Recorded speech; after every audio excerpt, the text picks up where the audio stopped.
श्रीवत्सवंश कलशोदधिकौस्तुभस्य श्रीवासराघव गुरोस्तनयं ततश्च विद्यावाप्य विबुधोत्तमतां दधानं कुर्वे सदा हृदि गुरुं करुणाकराख्यं लक्ष्मीनाथ समारंभां नाथयामुनमध्यमाम् अस्मदाचार्यपर्यन्तां वन्दे गुरुपरम्परां यो नित्यमच्युतपदाम्बुजयुग्मरुक्मव्यामोहतस्तदितराणि तृणाय मेने अस्मद्गुरोर्भगवतोऽस्य दयैकसिन्धोः रामानुजस्य चरणौ शरणं प्रपद्ये।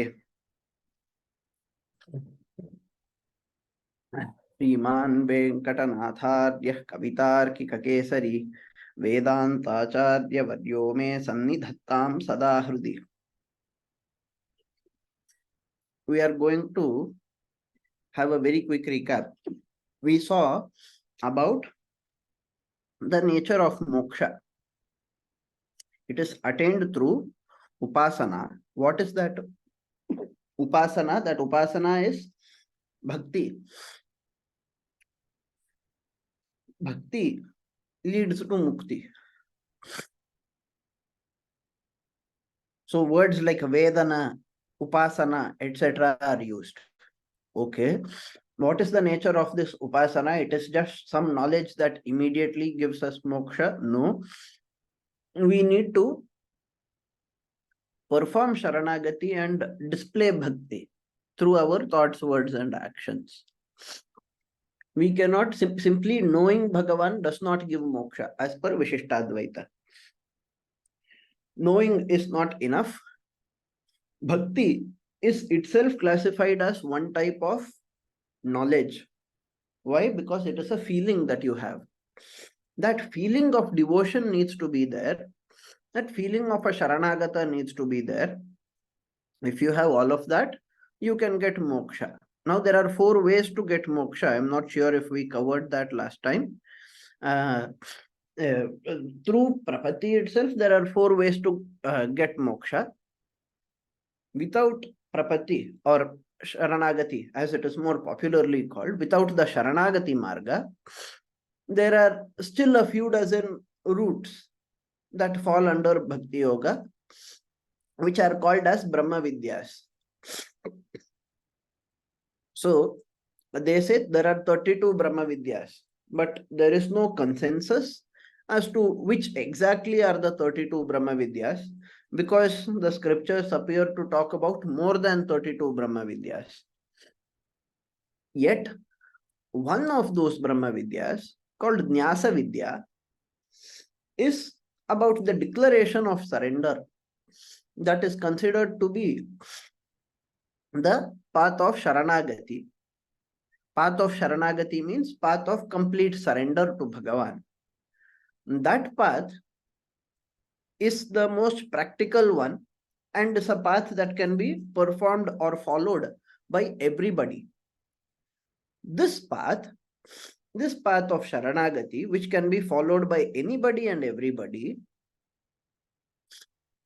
it can be followed in 4 different ways. If you are already extremely saintly enough, you could perform the surrender by yourself. If you are not, so that is called Swanishtha. If you are not that scholarly, then what do you do? If you are not that scholarly and if you are not that saintly, you have to depend on another person. So there are 3 other routes wherein you depend on another person. Who could this other person be? This other person ideally should be your Acharya. The Acharya leads you towards moksha.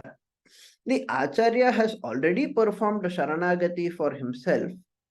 Now he can help you to perform Sharanagati. This could be done in 2 ways.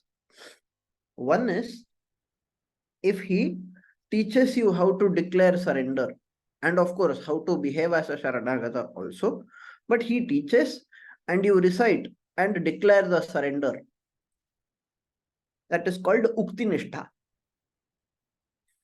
The other way is the Acharya could perform Sharanagati on your behalf. That recitation also you do not do. I will do it for you because I am your Acharya. You have come to me and fallen at my feet and taken shelter in me. You have surrendered to me. I have surrendered to Bhagavan. I will ensure that Bhagavan accepts your surrender. In that way, the Acharya performs. That is called Acharya Nishtha. And the fourth one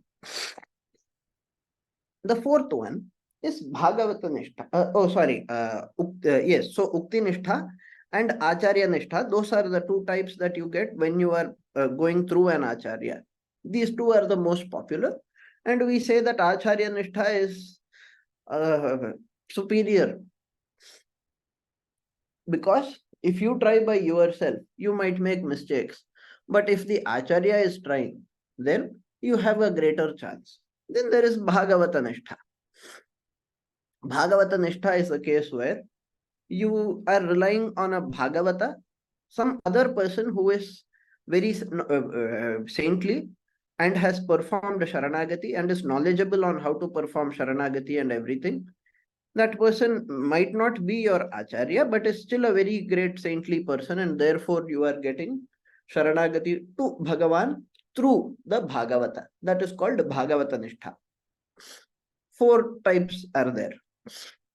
Now, suppose you attain moksha, what would happen? Vishishtadvaitha says, in the state of moksha also, you would be performing Bhagavat Kaikarya only. You would be performing Bhagavat Seva only. You would still be doing service to Bhagavan there. You would have infinite knowledge. You would have infinite happiness. All of those things will be there. But you would still be different from Bhagavan. You would not be exactly the same as him. That difference between Paramatma and Jivatma would still exist in the state of moksha also, because Paramatma already had all of these qualities. Paramatma is the one who granted you this state of existence, this state of moksha. Plus Paramatma is Vibhu, that is omnipresent, whereas you are Anu, you are not omnipresent. Paramatma is Sheshi, you are the Shesha, you exist to add glory to him. Your very existence glorifies him. Whereas Paramatma's existence does not glorify us. Paramatma's existence is already there, and it is always there. And by his very existence, he glorifies himself. Whereas by our existence, we glorify Paramatma. In this manner, there are still going to be some differences between Jivatma and Paramatma, even after attaining moksha. This is as per Vishishtadvaita. We are, of course, looking at Vishishtadvaita philosophy. Now, today, let us return to the story of Alvars a little. There is a very important Alvar to look at. Bhutam Sarascha Mahadahvaya Bhattanath Shri Bhaktisara Kulashekara Yogi Vahan Bhaktangrirenu Parakala Yatindra Mishran Srimat Parankusha Munim Pranatos Minityam. We pay homage to all the Alvars. Among the Alvars, we saw the story of 4 Alvars. Now, we are going to look at Nammalvar. Nammalvar is how he is called in Tamil. In Sanskrit, he is called Shathakopa Muni, sage Shathakopa. Now, this Alvar is extremely popular. He is the one who composed the Tiruvaimozhi part of Divya Prabandham, which is a huge part. As per tradition, he was born more than 3000 years before Christ. 3059 BCE, the internet tells me. I'm not good at these calculations of Western time, but the internet says it was 3059 and we take it that way. We do not have a problem. Now, he was born so early as per tradition. As per historians, He was born recently. Of course, why will modern researchers and historians ever accept with our dates? They can't even accept Mahabharata's date properly. Why will they accept the date of Nammalvar? They will not accept the date. What do modern historians say? Modern historians say that Nammalvar was born in the 8th century. 8th century CE. 8th century of the common era, not before common era, but in the common era. You could very well say 8th century AD. So they say that 8th century AD, that time period, it should ring a bell. Did some other great person live in 8th century AD?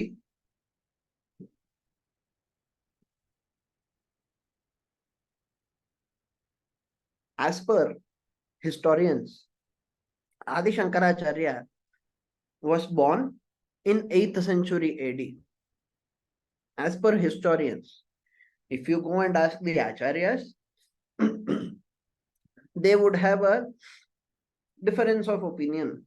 Some Shankaracharyas say that Adi Shankaracharya lived 2500 years ago.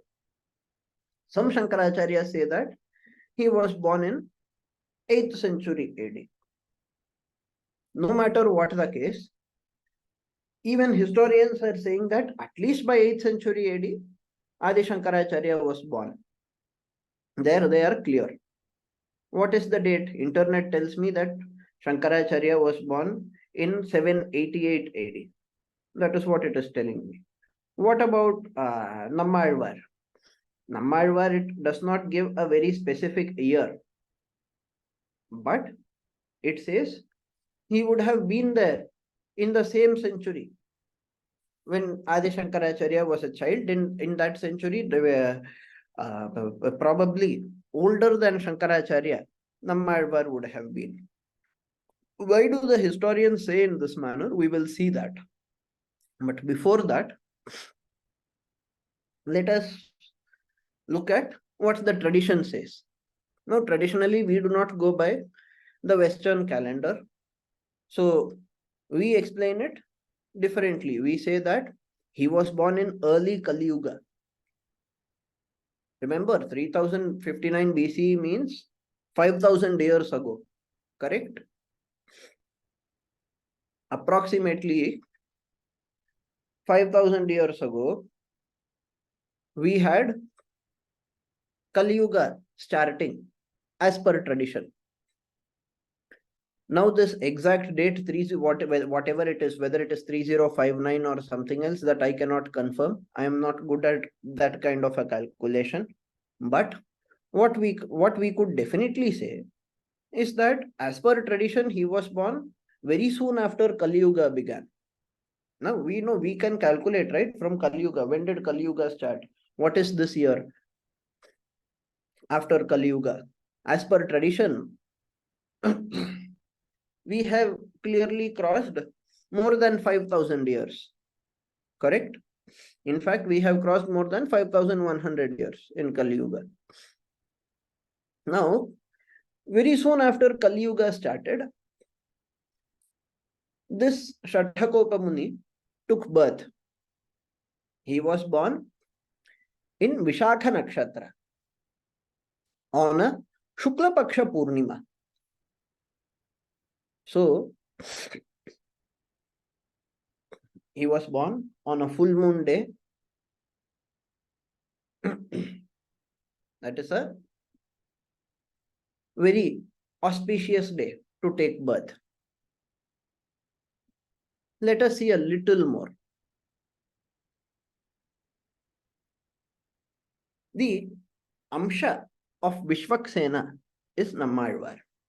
We saw in the stories of the previous Alvars that each Alvar was an incarnation of some divine aspect.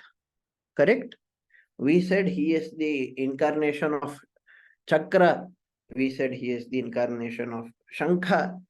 In that manner, when it comes to Nammalvar, he is the incarnation of Vishwaksena. Now, who is this Vishvaksena? Vishvaksena is a Nityasuri. What is meant by Nityasuri? We have already covered before. So I am not going to go in detail there. But Vishvaksena is extremely important in Shri Vaishnavism. Who is Vishvaksena? He is the commander-in-chief of Vishnu's army. Vishnu is the Lord who presides over Vaikuntha.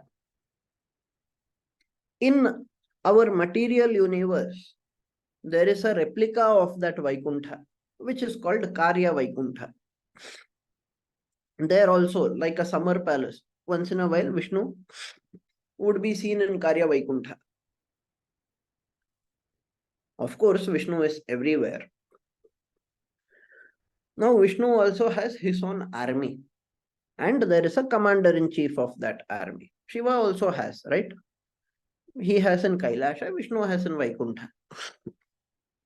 Vishvaksena is the commander-in-chief of Vishnu's army. And Vishvaksena always performs Kaikarya to Vishnu. He is a Nityasuri. What else will he do other than Bhagavat Kaikarya? Now, Shri Vaishnavas traditionally worship Vishvaksena before starting anything. Vignam Nighnanti Satatam Vishvaksenam Tamashraye. You might have heard of that shloka. When we recite Vishnu Sahasranama, we Shri Vaishnavas pray to Vishvaksena. In the beginning, the invocatory verses, we pray to Vishvaksena. Likewise, when we perform various rituals, we invoke Vishvaksena as a person who removes all obstacles. He is all auspicious. He is a Nityasuri. Can the other Nityasuris not remove obstacles?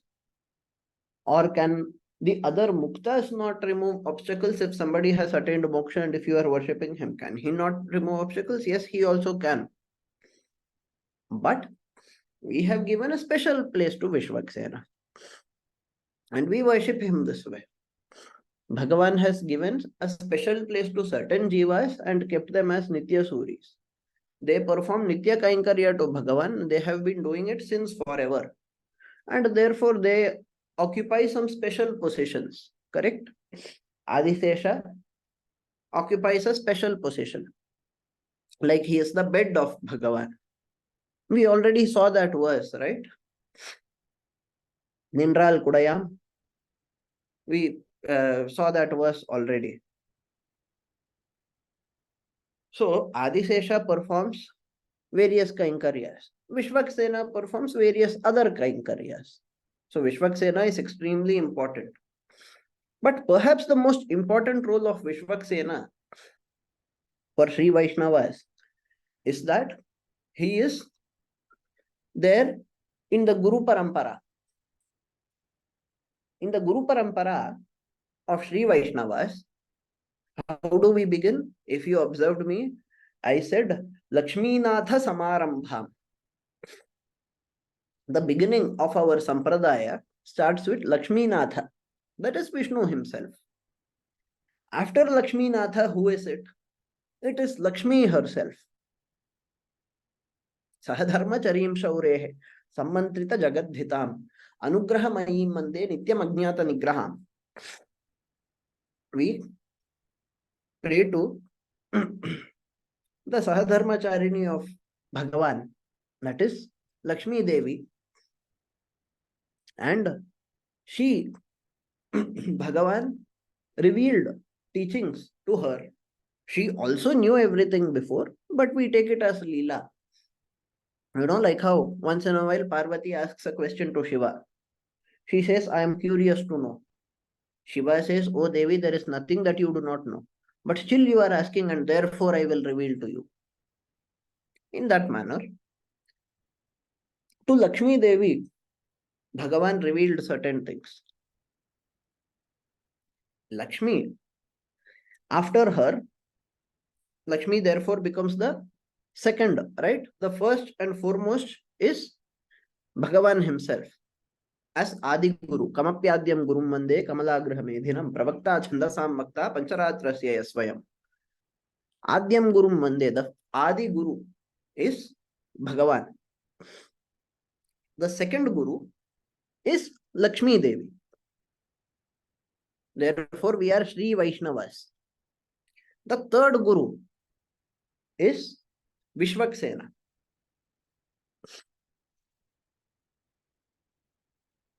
Vishwaksena then passed it on to guess who? Vishwaksena. After Vishwaksena, we say in our Guru Parampara that our Guru after Vishwaksena is none other than Nammalvar himself. Now a question might arise. Quite an important question. If Vishwaksena revealed the teachings of Vishishtadvaitha to Nammalvar, multiple questions arise from here. When was this revealed? Vishwaksena is somebody who exists since eternity for eternity. Nammalvar, you are saying he came into, like he was born in Kali Yuga. That means before Kali Yuga, Nammalvar was not there. Does this imply that Sri Vaishnavism did not exist before Kali Yuga on earth? Did it exist only inside Vaikuntha? Did it begin on earth only in Kali Yuga? A logical question, right?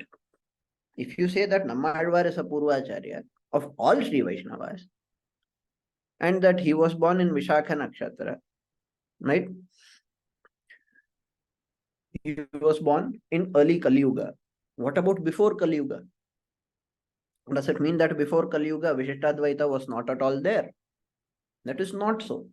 We do see plenty of proofs of Vishishtadvaita before also. In the previous classes, we have discussed before. So when Kashyapa says, Sharire tava pashyami jagat sarvamidam prabho, or when the Veda itself says, Yasya atma shariram, Yasya prithvi shariram, and so on, we have seen that Vishishtadvaita as a philosophy exists everywhere. It is there in Vedas, it is revealed through Brahma Sutras as per Bhagavad Ramanuja. Ramanuja composed a commentary on the Brahma Sutras, which is called Shri Bhashya. Now this Shri Bhashyam, what does he say at the start? At the start he says, Bhagavad Bodhayana Kritam Vistirnam Brahma Sutra Vrittim Purvacharyaha Sanchikshipuhu Tanmatanusarena Sutraksharaani Vyakhyasiyante. Bhagavad Bodhayana Kritam. Bhagavad Bodhayana, who lived during the days of Vedavyasa himself. Bodhayana had composed a commentary on Brahma Sutras, which is called Brahma Sutra Vritti. Its last copy was available to Bhagavad Ramanuja, the last single surviving copy, which was in Kashmira Desha. Bhagavad Ramanuja traveled all the way to North India to have a look at it and study it. Then, during his days itself, it got stolen, and since then it has not been retrieved. There was no other copy. Some people say we had a copy, but if you ask them what is the copy, where is it, they do not have any proof. They can write something by themselves and say, look, this is the proof, but there is no way to prove that they really had it. In modern days, there was a founder of an organization called Arya Samaj. His name was Dayananda Saraswati. He searched the whole of India for Bodhayana Vritti. He could not find it. A more popular person, Swami Vivekananda, he searched the entirety of India for it. He also could not find Bodhayana Vritti. Vivekananda has said. It is you can still find it in the books published by Ramakrishna Mission. Swami Vivekananda tried a lot to find Bodhayana Vritti because it teaches very great things. Swami Vivekananda had very great respect for Bhagavad Ramanuja. He says Bhagavad Ramanuja felt so much for the society. He wanted to uplift the entirety of the society. And the basis for the words of Bhagavad Ramanuja are the words of Bodhayana Maharshi. Therefore, let us go and search for this work, Bodhayana Vritti. Unfortunately, Swami Vivekananda also could not find. So, it has not been found. The last version was with Bhagavad Ramanuja. This is accepted by all of us. If anybody comes and says, no, no, we had Bodhayana Vritti, then they have to prove it. But historians do not accept. Anyway, coming back to the topic, Bodhayana lived during the days of Vedavyasa. Vedavyasa was not born in Kali Yuga, was he? Vedavyasa was born before that. When did Mahabharata war happen?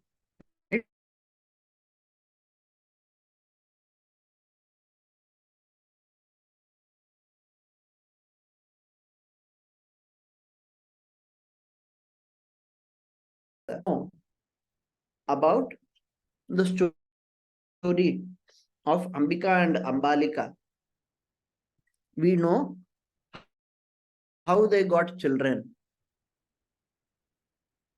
They got by the blessings of Vedavyasa. Vedavyasa was born to Satyavati. We know the story of Mahabharata. But Ramanuja here says that Bodhayana had already explained Vishishtadvaitha. Saying that we learned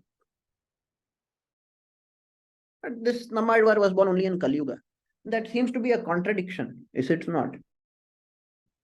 It is not a contradiction. The thing is, there were paramparas of Vishishtadvaita before also, and they were continuously coming in. The parampara for gurus and shishyas, which we call as Guru Parampara, it depends on what is learned from the Guru. This is a very important thing. In the ancient days, the Guru knew everything. So everything would be studied from a single Acharya. This practice did not necessarily continue all the way down to today. If you ask who was the Guru of Bhagavad Ramanuja, we should ask with respect to what? Plenty of Gurus were there for Bhagavad Ramanuja. Yadava Prakasha was there, of course. He is the more popularly presented Guru. But Bhagavad Ramanuja did not agree with what Yadava Prakasha taught. On the contrary, there were Gurus that he had that he fully respected and accepted. Bhagavad Ramanuja wanted Yamunacharya to be his Guru. But Yamunacharya attained Paramapada before Bhagavad Ramanuja could see him. Then there were a number of Gurus who were originally Shishyas of Yamunacharya. They all taught Bhagavad Ramanuja. So depending on what he learned, Bhagavad Ramanuja would go to Tirupati to learn Ramayana. The foothills of Tirupati, he went there to learn Ramayana. Then, did he learn only Ramayana? No, he learned plenty of other things, right? Even before going to Yadava Prakasha, Bhagavad Ramanuja had already studied Vedas to some extent. It was Vedanta that he was studying from Yadava Prakasha, the Upanishad part. Now, there are plenty of things in the scriptures. The scriptures are an ocean. So he studied from not only Sri Shaila Purna, but also from Mahapurna. Mahapurna, he had gone to get Samashrena and everything. Then he went to Goshti Purna to get Rahasyarthas. The story with Goshti Purna is very popular. That is where Goshti Purna tells a secret to Bhagavad Ramanuja. And he reveals it to the public.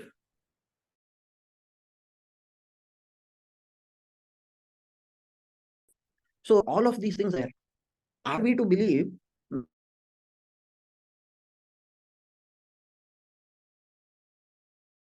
birth,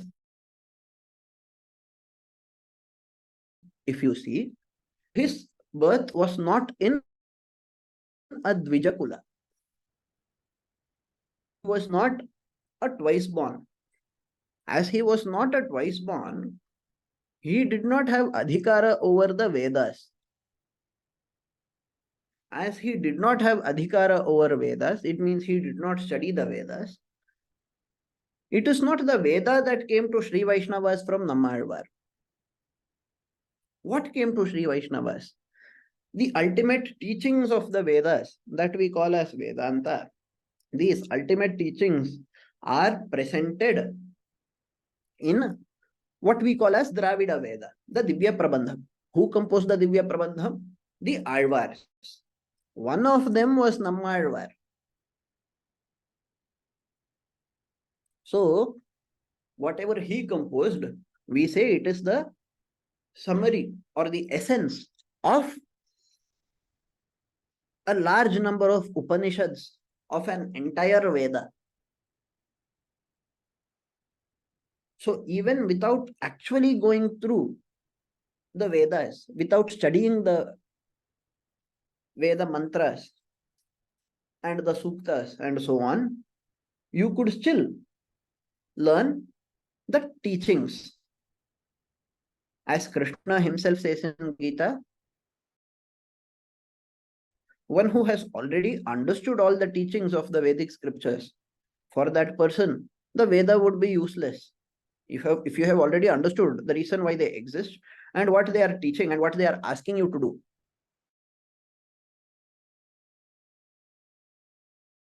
and if you're already doing that, then there is nothing new that you would gain by learning the Vedas. That is why Divya Prabandham is celebrated so much by Sri Vaishnavas, that it gives the same teachings as the Sanskrit Vedas. So, for us, the concept of Vishishtadvaitha, as we know it, before his time, it does not imply that nobody knew Vishishtadvaita or followed it. There were plenty of people who knew it. There were plenty of people who followed it. There were plenty of paramparas. There would have been a Bhagavad Gita parampara where they studied Gita as per Vishishtadvaita. There would have been a Brahma Sutra parampara wherein they studied it as per Bodhayana Vritti. In this manner, it would have already been there. Okay. So Nammalvar being in the list of gurus is established. What do we say? How did Nammalvar learn? He learned it from Vishwaksena. Nammalvar himself was an amsha of Vishwaksena, and Vishwaksena himself taught Nammalvar.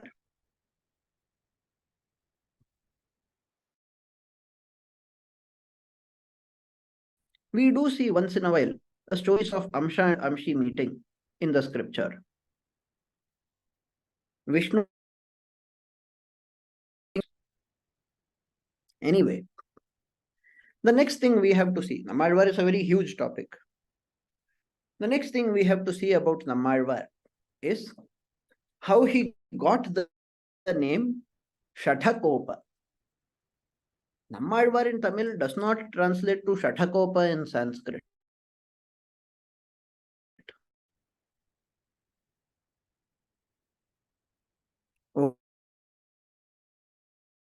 Okay. What does it? One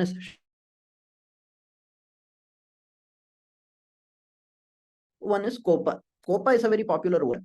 What is Shatha? There is a specific type of Vayu, a Vayu Vishesha called Shatha. When a baby is born, how are the babies born? They are born through their past karma. The past karma gets divided into the past karma for which phala has not come yet, gets divided into prarabdha karma and sanchita karma. Prarabdha is the one that has started giving the results. Sanchita is the part that is there in reserve it will give you the phala in the future when it enters into the prarabdha karma. So you assume it to be boxes. Your past karma gets divided into two boxes. One is a big box where sanchita, where it goes. It is called sanchita karma. But from that big box, one portion is taken, and that portion starts giving effects now. That portion is prarabdha karma. Due to prarabdha karma, when we take birth, it implies that we already have karma. It means that we already had a life before we were born, correct? So every baby that is born did have a life before also. It is not the first birth. Nobody has something called as first birth. They all had previous lives. We all had previous lives. Okay. But even though we had previous lives, we do not remember what happened in the previous lives. In Bhagavad Gita, in the 4th chapter, Krishna says, "Oh Arjuna, this yoga that I am teaching you, do you know, I taught it to Vivaswan, Surya Deva, and Vivaswan Manave Praha." Vivaswan taught it for his son, Vaivasvata Manu. What did Manu do? Manu taught it to his son, Ikshvaku. Manu Ikshvakave Bravit. Evam parampara praptam imam rajarshyo viduhu sakale neha mahata yogo nashtah parantapa. He says that evam parampara praptam. In this manner, this knowledge was passed down in parampara. Yet, due to the course of time, this teaching got lost. Arjuna, at that point, asks a question to Krishna. I believe you all have already studied Bhagavad Gita. Everybody should be knowing what Arjuna asks. Arjuna asks, "Oh Krishna, what are you saying? How old are you? How old am I? Katham etad vijaniyam tvamadau proktavan." How is it possible that you revealed all of this long back? You are saying you revealed it to Surya. Surya revealed it. You did not reveal it to Surya today or yesterday. You revealed it to Surya at a time when Manu was there, or maybe even before that. You are saying Surya afterwards revealed it to Manu, and Manu revealed it to Ikshvaku. Who is that Ikshvaku? Ikshvaku is the ancestor of Rama. Rama lived in the 24th Treta Yuga. What are you saying, oh Krishna? How is this possible? Ikshvaku was an ancestor of Rama, right? So, Krishna answers that. He says, Bahuni me vyatitani. What have passed so much? Bahuni me vyatitani janmani. Several lives of mine have passed, O Arjuna. Bahuni me vyatitani janmani tavacha Arjuna. Tavacha, yours also. So many lives have already gone. But do you know the difference, O Arjuna? I know everything that happened in every janma of mine. Whereas, Natvam Veta Parantapa, you do not know what happened in your previous lives. I remember everything, but you do not remember. Of course, Krishna explains why he remembers. Krishna is special. Janma karma cha me divyam, he says, and he explains further. But the fact is, Arjuna does not remember the past. We do not remember the past. You ask me what I did in my previous life, I don't know. Why don't I know? What happened? The Shastras have an explanation. When a person is born, there is, what do we call as birth? It is the coming in of a jiva into a usable physical body.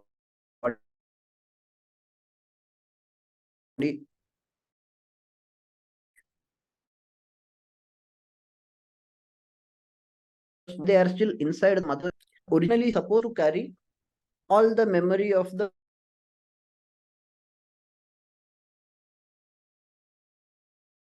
life. But there is Shatha. This Shatha, as it enters them, it makes them forget all the past. They forget the past due to the influence of Shatavayu. After that, they do not remember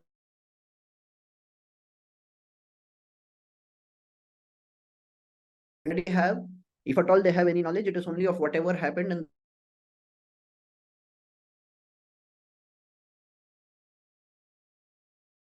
last few months. Although, as per the scriptures, and fortunately today, some scientists have also agreed, even when you are inside your mother, you can learn.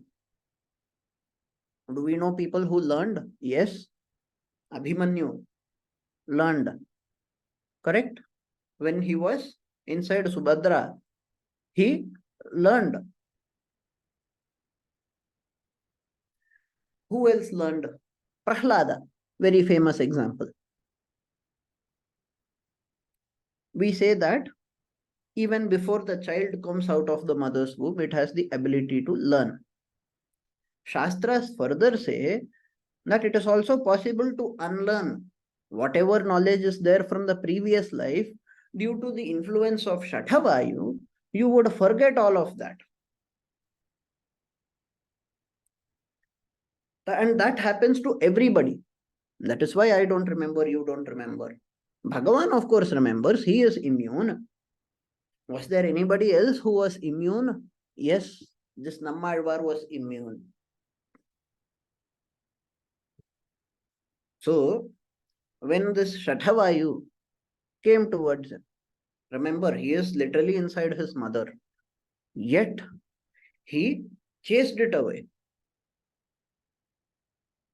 Imagine how much tapas somebody should have, how much spiritual power somebody should have to be able to do it even as a baby. Marwar could do it. He was an Amsha of Vishwaksena. He was born for a divine purpose. Therefore, he was able to do it. You and I were not able to do. We do not have that great karma either. But he was able to do it. Hence, he got the name Shatakopa. Okay. But you are saying he lived in, let us get back to the Guru Parampara. Okay. You are saying Shri Shatakopa Muni, he lived in early Kali Yuga. He learned from Vishwaksena. That is how we are saying. Learning from Vishwaksena is not a big deal. He is an Amsha of Vishwaksena already. Plus, he has not forgotten the past. In fact, we say that in the first few years of his life, how did he spend? He spent it motionless in meditation. He was meditating on Narayana. A very, very weird child. But we will see his life story in detail in the next class. What we will see today is about the Guru Parampara. We said before Shatakopa, we take Vishwaksena, we take Lakshmi, that is Shri, and we take, before Shri, we take Sriman Narayana. But after Shatakopa, we mention Natha Muni. Natha Muni, when did he live? Now, by the time of Natha Muni, historians are very cautious. They would say, so far at least whatever you are saying thousands of years ago, we do not have any proof from thousands of years ago. But now you are talking about Natha Muni, correct? This Natha Muni, we have plenty of evidence about him. We can definitely say that Natha Muni lived in the 9th century. The historians come and say that we might not be able to establish the dates of the Alvars perfectly. We do it through their works and we relate it. Okay, this Alvar has mentioned this king, the same name of the same king we see in history as having mentioned here on this copper plate inscription or on this temple or on some other record. Somebody else has mentioned the king. Therefore, we trace the date back and find out when the Alvar lived. But for Natha Muni, there are lots and lots of evidences. And therefore, we are 100% sure that Natha Muni lived only in that time. Which time? They say he lived in the 9th century to 10th century. So, if he has studied from Alvar, if he has studied from Nammalvar, then Nammalvar should have been an older contemporary. Therefore, Nammalvar was born in the 8th century and Nathamuni was born in the 9th century. And being younger, he studied from Nammalvar. That is all. In this manner, the historians come and explain to us. But traditionally, we do not accept such a date for Nammalvar, correct? We said he was born in early Kali Yuga. What is the traditionally accepted date for Nathamuni? That is not early Kali Yuga. The accepted date for Nathamuni is not early Kali Yuga.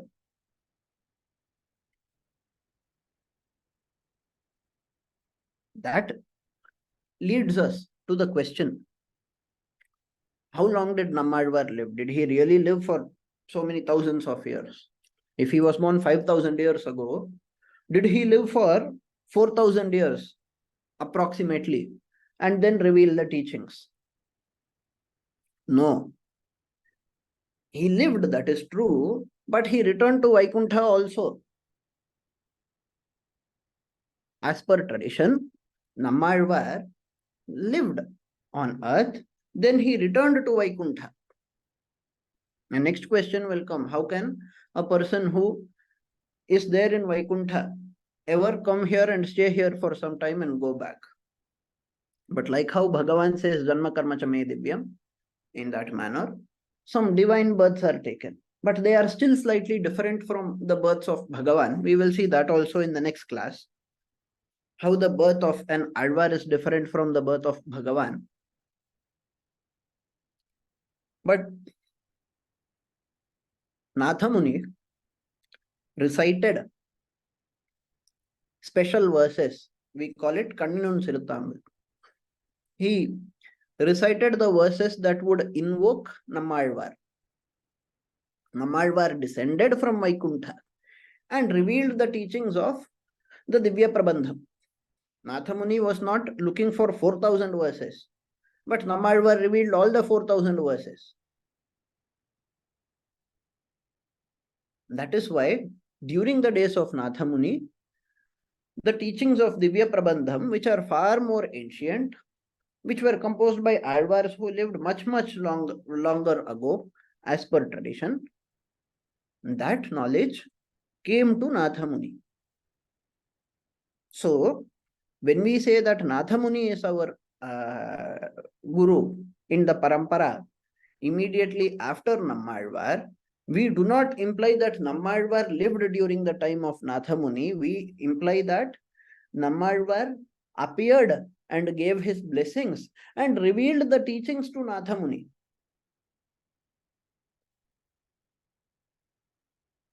And thus, the parampara flourished. Nathamuni had already studied the Vedas. He was a great scholar.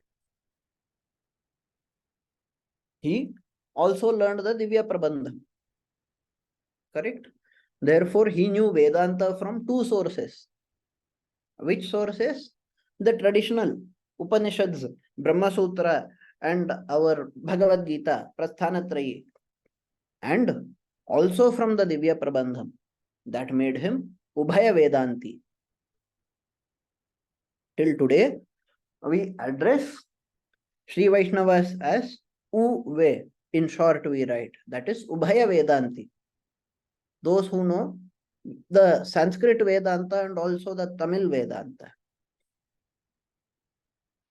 That Ubhaya Vedanti, we say that way. Of course, Bhagavan knew. Bhagavan is Ubhaya. If he is not a Vedanti, who is? He has infinite knowledge. Shri Devi also knew. Vishwaksena also knew. Shatakopa was an Amsha of Vishwaksena who went to Vaikuntha. Therefore, he also knew. Nathamuni learned it. He attained moksha. In this manner, the parampara continued. So, the original life of Nammalvar was not from the time of Nathamuni, which was, as per historians, what did we say? 1100 or 1200 years ago? 1200 years ago, as per historians. That is not what we say for Nammalvar. We say Nammalvar's original life was much longer ago. It was 5000 years ago. Is this clear?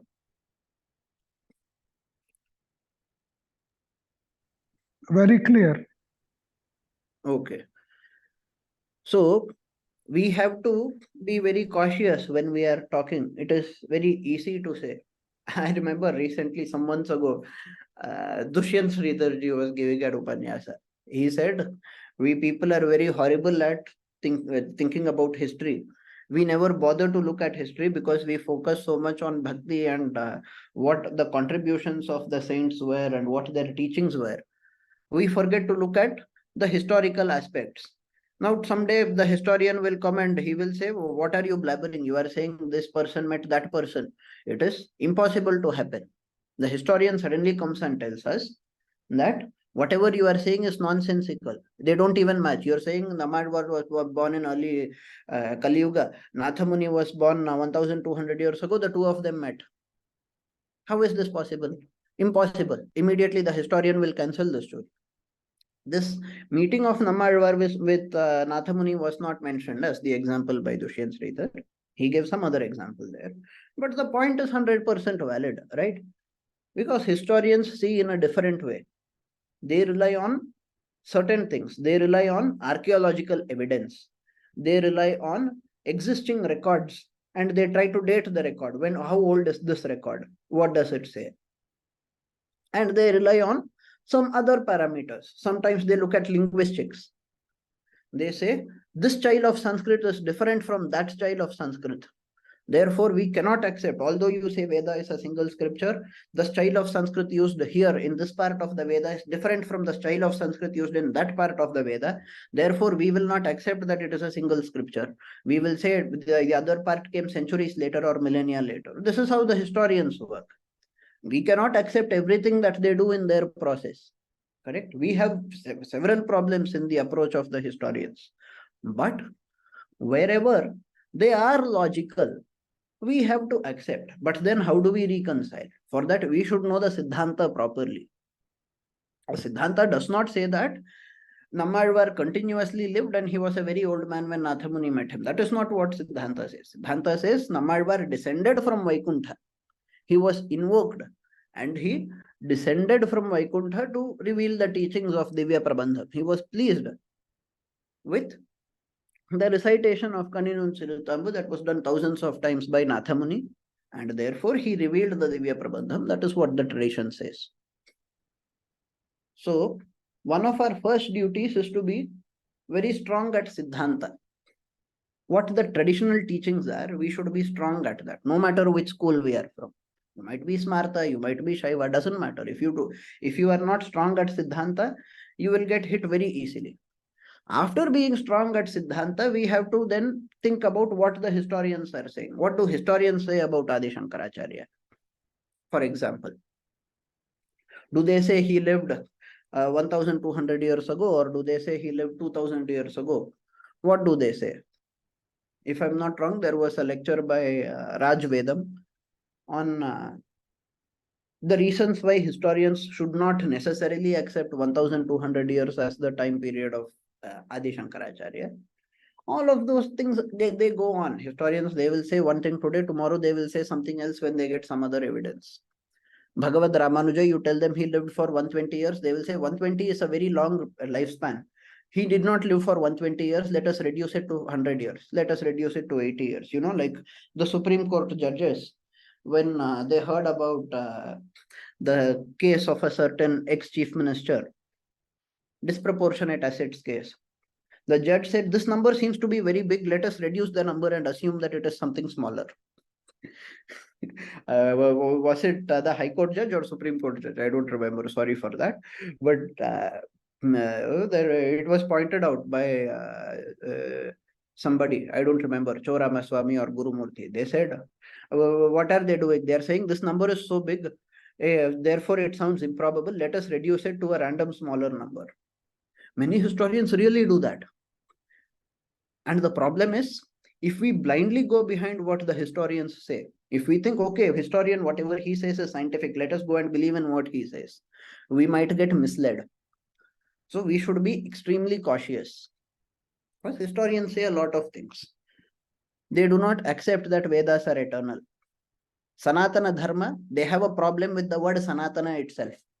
You say something is eternal, historian will say, no, your Dharma is not Sanatana. We say Udayanidhi Stalin cannot defeat Sanatana Dharma because Sanatana itself means eternal.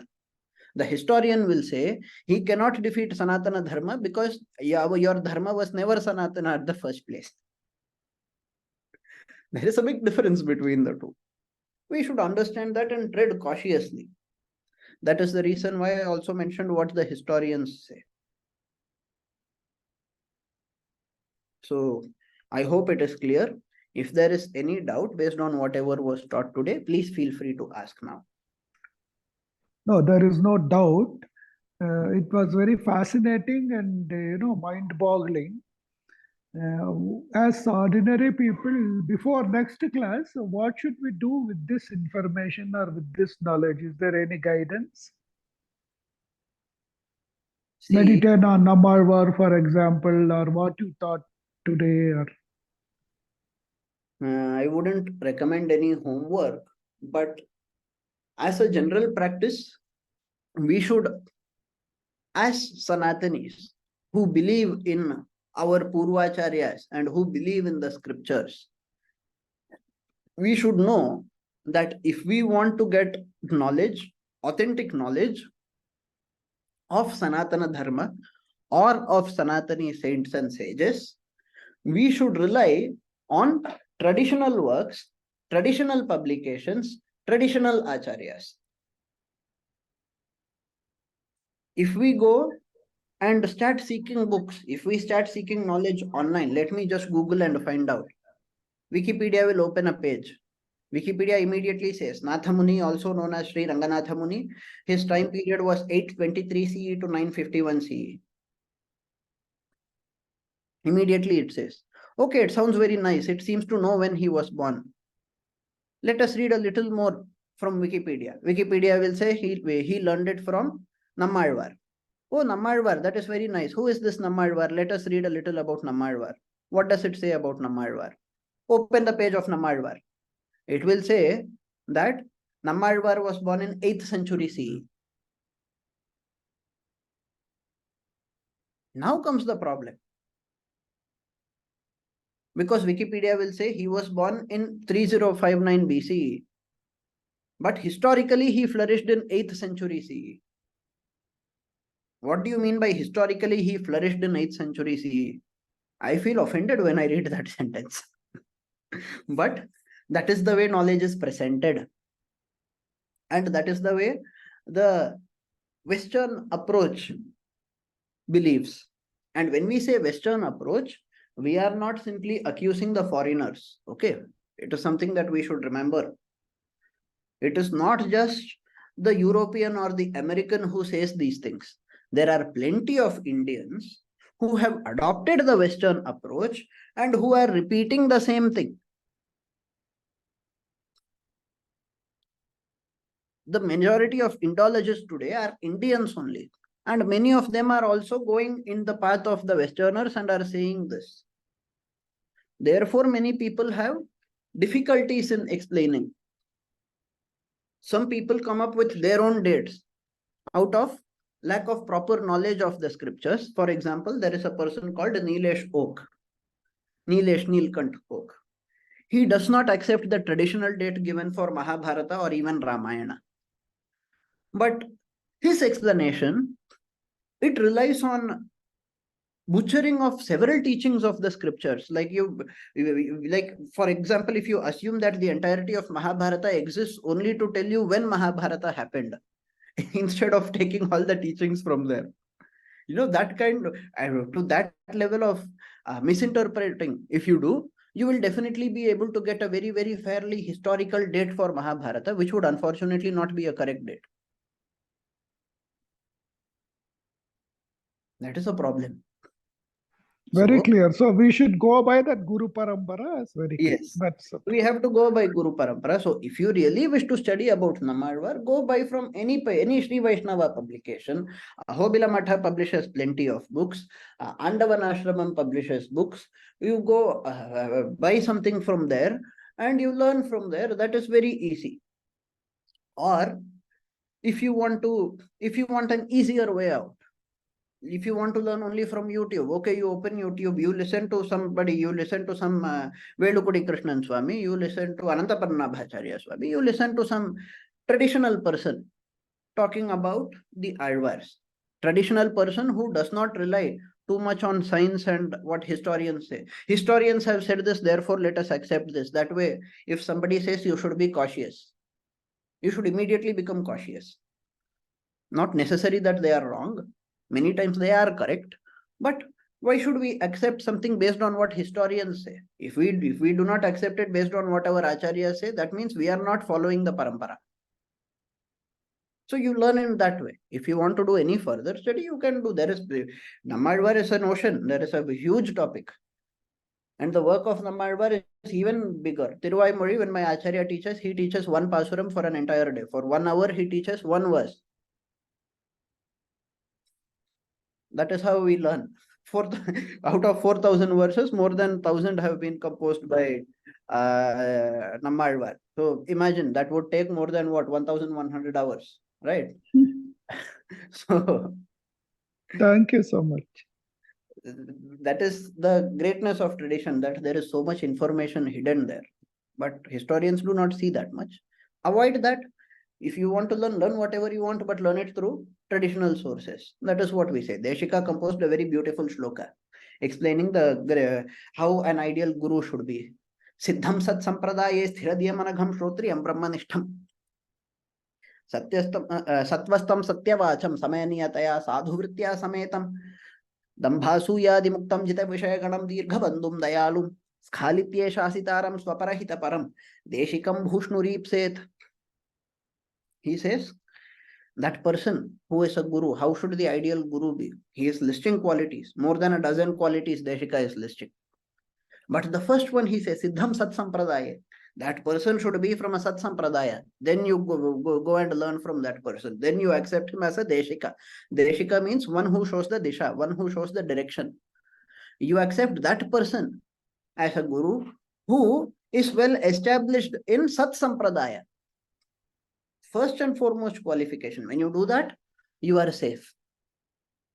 This shloka was cited by the Sringeri Shankaracharya also some years back. I remember seeing the video on YouTube. It is cited by even the Vallabhas. Lot of people cite Deshika to explain. Whatever Deshika has said, it is based on dharma only. Shrotriyam Brahmanishtham, you see that directly taken from the Vedas. So based on what the Vedic scriptures have said as to how a guru should be, that is how Deshika has presented the shloka to us.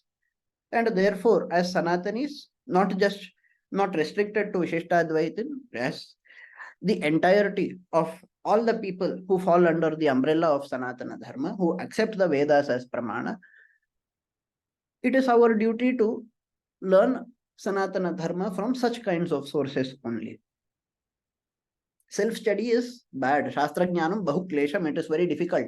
Buddhesh Chalana Karanam, it causes confusion. Upadeshat Harim Buddha Viramet Sarva Karma. So if you really want to get freed from all karmas, you should get Upadesha from Guru. That is how you understand about Hari and you surrender to him and you attain moksha.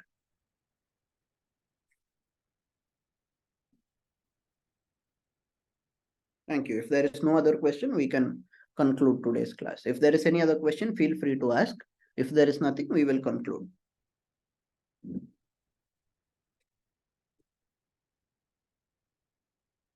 Shri Atsam Shakul Shodhati Kostubhasya Shivas Raghava Gurustanem Tatasha Vidyavapi Budhottamatam Dadhanam Kurve Sada Hari Gurum Karunakarakhya